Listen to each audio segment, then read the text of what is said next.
ఒకరోజు తపస్సంపన్నుడు జ్ఞాని అయిన వ్యాస మహర్షి తన శిష్యులతో కలిసి కాశీనగరంలోని ప్రతి ఇంటికి భిక్షాటనకని బయలుదేరతాడు. అప్పుడు వ్యాసుని సహనాన్ని పరీక్షించదలిసిన శివుడు ఎక్కడ కూడా భిక్ష దొరకకుండా చేస్తాడు. ఇలా వ్యాస మహర్షి తన శిష్యులతో కలిసి కాశీనగరం అంతా 2 రోజుల పాటు భిక్షాటన చేయగా ఎక్కడ కూడా వారికి ఒక్క మెతుకు కూడా దొరకలేదు.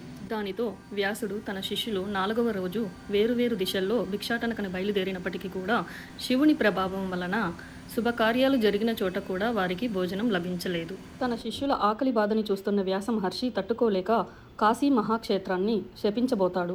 విషయం చేజారిపోతుందని తెలుసుకున్న పార్వతీదేవి స్వయాన ఆహారాన్ని తీసుకుని వచ్చి వ్యాసునికి అందించి పార్వతీదేవి వ్యాసునికి జరిగిన విషయాన్నంతా చెప్పి నేటి నుంచి కాశీలో నిత్య అన్నదానం జరుపుతూ ప్రతి ఒక్కరి ఆకలి తీరుస్తూ అన్నపూర్ణేశ్వరిగా పిలువబడుతుందని పార్వతీదేవి వ్యాసునికి మాట ఇచ్చింది.